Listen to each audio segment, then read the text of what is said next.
Welcome to Crime 411. I'm Melissa Marquet, and today we are talking about what does sex trafficking really look like. I read an article recently by an anonymous person who shared her experience being trafficked as a young child. And what she wants people to know is that sex trafficking doesn't always look the way that you think it looks. You have to really be critically paying attention to the way that people interact with each other. And she wants people to know that these sex offenders are people typically who blend in. They live next door to us. They go to the same schools and churches and grocery stores as us. And for those reasons, it is very, very difficult sometimes to recognize a child as a victim. So what do you look for? We're going to talk about that today.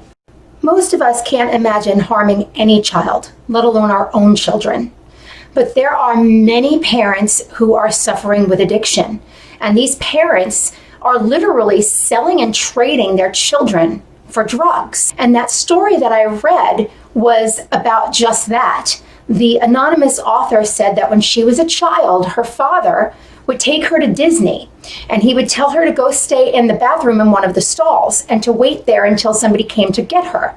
And she said she would wait inside the bathroom stall, and oftentimes a man who was close to her own father's age and sometimes even older would come into the stall to get her. He would take her hand and walk out with her as if he were leaving with his own child.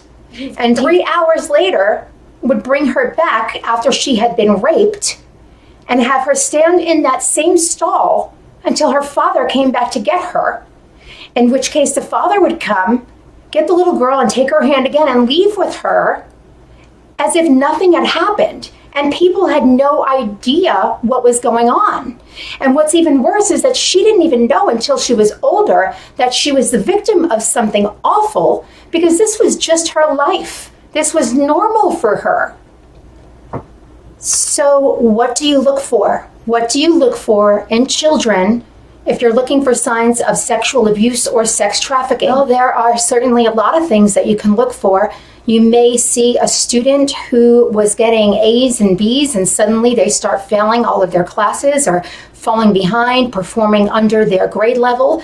Behavioral-wise, children who are being sexually abused or sex trafficked may avoid eye contact. They may have gaps in memory and resist being touched. Even something as simple as a touch on the shoulder might send this kid into a frigid state of panic.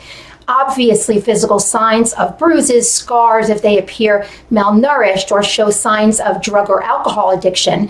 There are so many cases of sex trafficking involving children where these children are drugged in order to be compliant. That is something that if you see a child that looks dazed or confused, take notice of that, because that is something that is common with sex trafficking. Emotionally, low self-esteem, depression, obviously anxiety and fear, outbursts of anger.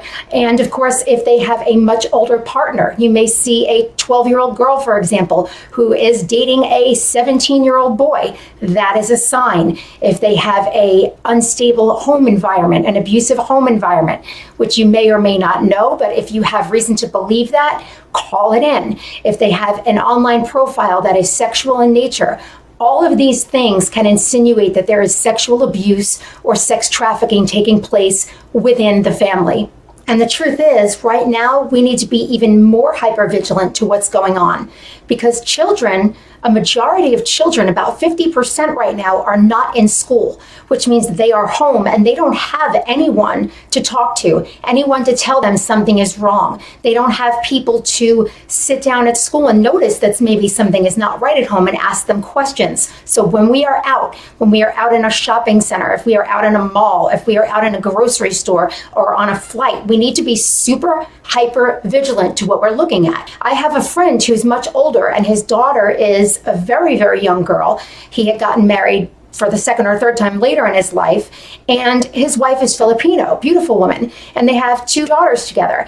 Well, they were on a flight, just he and his daughter, and the flight attendant was very, very smart to make sure that, yes, that was in fact her father. Was he offended? Of course he was. Who cares? Because you know what? In that moment, if he was not her father, that flight attendant probably would have saved her life. We have to be hypervigilant. We have to be vocal. We have to not cower down when we think we see something that doesn't make sense. We need to speak out. It's better to speak out and be wrong than to not speak out and be right. Again, I'm Melissa Marquet. Thank you so much for tuning into Crime 411. Please subscribe to us on YouTube. We'll see you soon.